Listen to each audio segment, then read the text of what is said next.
안녕하세요. 홍성남 신부입니다. 오늘은 여러분들과 함께 정신건강지수에 대해서 생각해보는 시간을 갖도록 하겠습니다. 요즘 신체 연령에 대한 이야기가 무성합니다. 나이는 중년 이상인데 몸은 청년 같다라는 사람들 다들 부러워하고 있죠. 근데 이런 연령은 마음도 마찬가지입니다. 아무리 나이를 많이 먹고 몸이 건강해도 심리적인 연령이 유아적인 사람들이 적지 않습니다.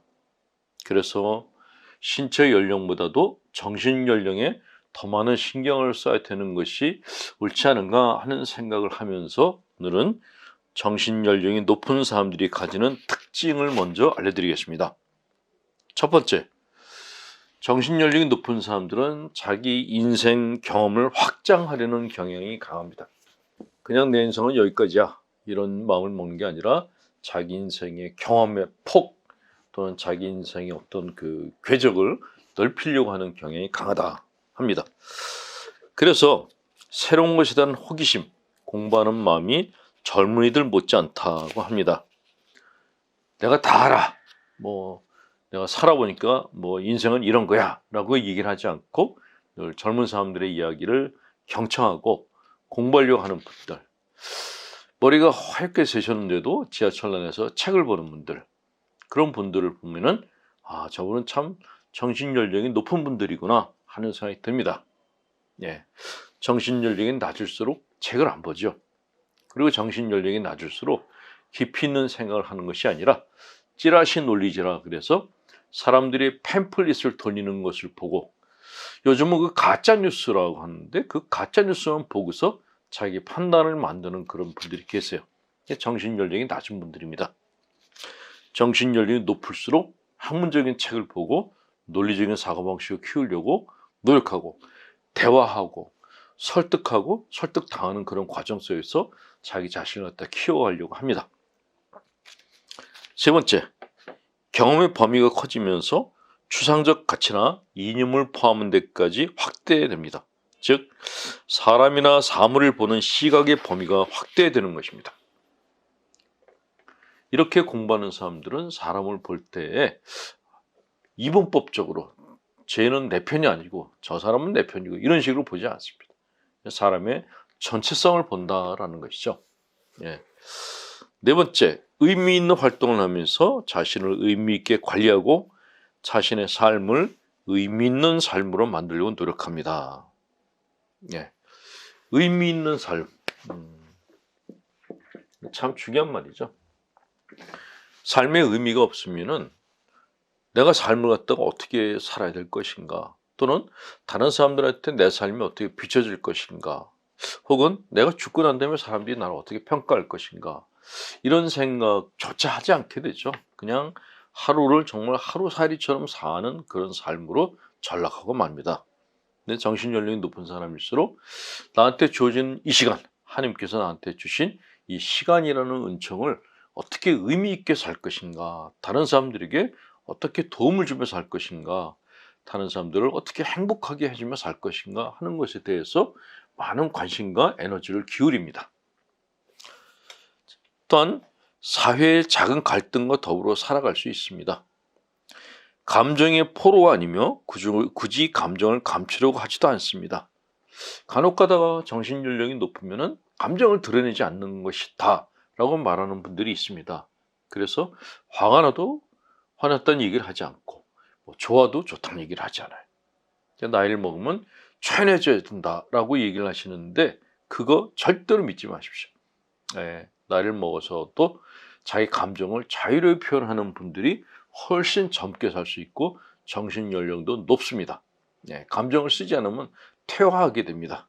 자칫 잘못하면 무기력증이나 우울증에 걸릴 위험성이 크니 조심하셔야 됩니다. 관계가 붕괴되지 않도록 감정을 다스리고 감정의 통제를 억압하기보다는 건설적 방향으로 이끌어갑니다. 다른 사람들에게 아량이 있으며 비난하지도 탓하지도 않습니다. 그랬어요. 어떤 일이 생겼을 때 다른 사람을 심하게 비난하고 질책하는 사람들이 있습니다. 그런 사람들은 사실 정신연령이 낮아서 그렇다라는 것이죠.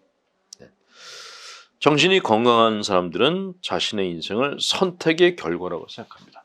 우리가 살아가는 인생은 사실 선택의 연속이죠. 그리고 내게 주어지는 인생의 어떤 결실들은 내가 선택한 것들의 결과가 거의 대부분입니다. 자, 우리는 생존하기 위해서 최선을 다하려는 강한 욕구를 내면적으로 지니고 있기 때문에 빨간 신호등이 켜졌을 때 차를 멈춥니다. 즉, 나를 행동하게 하는 것은 외부의 작용이 아니라 우리 자신의 내면적 작용이라는 것이죠. 만약 외적 요인에 의해서 우리 행동이 결정된다고 믿는다면 우리는 생명을 가진 인간이 아니라 기계처럼 살게 될 것입니다. 그래서 내가 불행을 스스로 선택하지 않는 것처럼 생각할지라도 사실은 불행도 내가 선택한 것이다 라고 말하는 것입니다. 단지 정신이 건강한 사람들은 불행한 처지에서도 굴하지 않는다는 것이 정신력이 낮은 사람들과의 차이점이라는 것이죠. 정신이 건강한 사람들은 오히려 자기 절망을 직면하고 직시하려고 합니다. 직면이라는 게 아주 중요합니다. 좌절을 겪는 사람들은 자신의 인격의 구멍, 공허를 발견하고 두려움을 느낍니다. 그러나 자신의 공허와 진지하게 직면하게 되면 마침내 자신이 이제까지 어떻게 스스로의 에너지를 차단해 왔으며 스스로의 감각과 판단을 무시하고 짓밟아 왔는지 깨닫게 됩니다. 파국적인 기대, 세상은 끝장이다, 자기는 혼자 살 능력이 없다는 생각들이 쓸데없는 것들임을 알게 됩니다. 그리고 실제로 부딪혀 봄으로써 자신 안에 자기에게 필요한 모든 것이 있음을 깨닫습니다.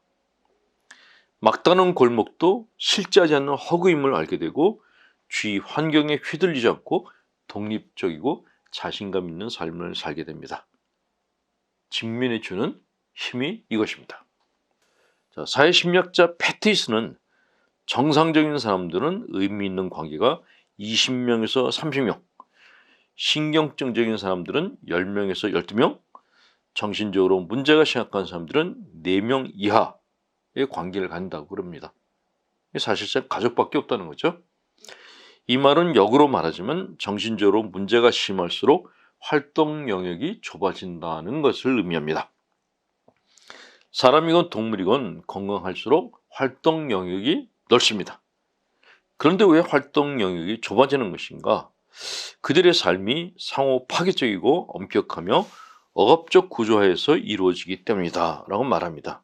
이런 인간관계 지지체계의 빈곤은 정서적인 영양 실조를 유발하고 이것은 다시 성장 감소라는 악순환을 유발한다는 것이죠. 그래서 사람의 정신 건강 상태를 알려면 그의 인간관계를 보라고 하는 것입니다. 네. 자, 오늘은 우리 교회의 유명한 수녀 시인이신 이혜인 수녀님의 시로 마무리를 지을까 합니다. 사랑의 길 위에서라는 시입니다.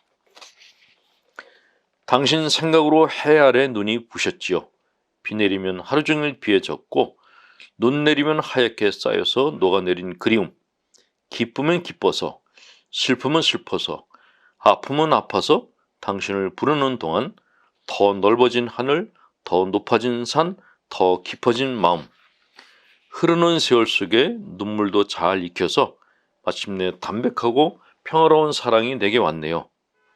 이 사랑으로 세상을 끌어안고 사람을 위해 주니 갈수록 더 행복할 뿐, 고마울 뿐. 사랑의 길 위에서 이제는 내 이름도 새롭게 아름다운 사랑입니다. 네. 오늘 하루 아름다운 날 만드시길 바랍니다. 자, 반복드리겠습니다. 전능하신 하느님, 성부와 성자와 성령께서는 교우분들께 축복을 내리셔 길이 머물게 하소서. 아멘. 홍성남 시부였습니다.